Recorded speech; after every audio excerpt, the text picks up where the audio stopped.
Ramdam na ang lamig ng simoy ng hangin sa ating paligid at nalalapit na ang araw ng Kapaskuhan. Sa araw ng Kapaskuhan, hindi pwedeng mawala ang mga regalo. At sa pag-usbong ng teknolohiya, ay mabilis at hassle-free na ang pagpili ng mga pangregalo. Ngunit sa nagdaang pandemya, maraming nawala at maraming nabago. Isa na rito ang pag-asa ng mga tao sa teknolohiya o pagiging chronically online ng mga individual sa ating lipunan. Sa patuloy na pag-asa ng mga tao sa teknolohiya, nawawalan ng liwanag ang mga taong napag-iiwanan at mga taong nananatiling sumunod sa ating mga nakasanayan. Ang pagkalat ng epidemya sa bansa noong 2020 ay nagresulta sa mababang kita ng maraming mga nagnenegosyong Pilipino. Isa na sa mga lubhang naapektuhan ay si Ma'am Levita. Sa pagtitinda po ba nyo ng mga damit po, sa stall po ba nyo na to? Ilan taon na po? Mula nung ano ba ang natapos ang pandemic? 2022? Starting ng 2022. Before pa po yun wala po kayo. Doon nga ako sa bangketa. Kasi iba yung usapan ng bangketa sa meron ka ng humuhuha. Nung nandun ako sa bangketa, nag-start ako 2010. Tapos hanggang ngayon po. Oo, hanggang ngayon may pwesto ko. Dati wala akong pwesto, ngayon may pwesto na ako. Ano po yung mga napansin nyo po na nagbago po before pandemic, tapos after po ng pandemic? Bago mag-pandemic, maluwag kami sa pera. Tapos ng pandemic, lagi na kaming gipit. Diba? Paano pong maluwag? Ano po, parang, gaano po ba kalaki yung difference ng sahod po ninyo before? Dati, yung kinikita ko dati, akala sang nawala sa akin 3-4. Pwede po ba kayong bigay ng parang exact amount? Di ba binigay ko kanina? Sabi ko sa'yo minsan, tumutubo. Pinakanet na to tumutubo ko sa isang araw ng 2,000 o kaya 2,500. Dati. Pero ngayon, tignan mo ngayon pala magkano palang benta ko. Benta pa yan 700. Magkano yung kukunin kong tubo? Bukod po ba sa pagbebenta po nito, hindi na po kayo sumideline po?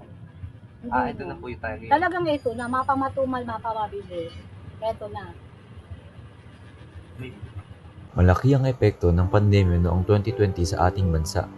Isa na rito ang pagpapasara ng mga tindahan para sa kanilang sariling kaligtasan na nagresulta sa pagbaba ng kita ng iilan. Para sa ating mga mamimili, pinipili natin kung ano ang mas mabilis at madaling paraan sa paghahanap ng ating mga gustong bilhin. Kaya't sumikat sa atin ang online shopping. Ngunit sa pagsikat nito, mayroon ding mga negosyo na nalugi, kagaya na lamang nitong kay Ma'am Fidelia. Parang mas gusto na nila yung good picture lang, tingin lang sila, makikita na nila yung gusto niyang items. Sa nakikita ko talaga yung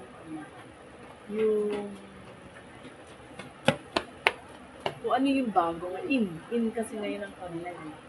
Kaya mas gusto na ng Pilipino sa online sila umorder kumpara sa mga Hindi pa po ba online? Oo. Ang problema, nahihirapan namin. Kasi, syempre, kagaya ko, syempre, yung kumbaga ganito yun yung mga kabataan kasi na, iba na yung knowledge na naging kaalaman nyo.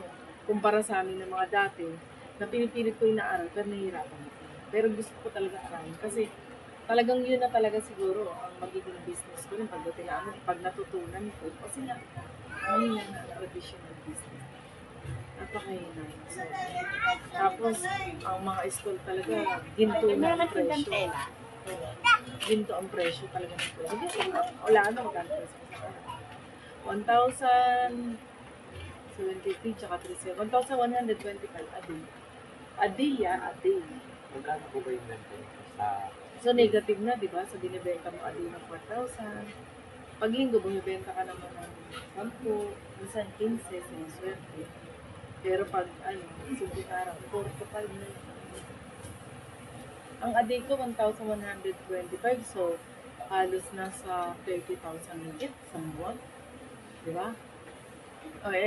Kung hindi ako bibenta ng, minsan na lang.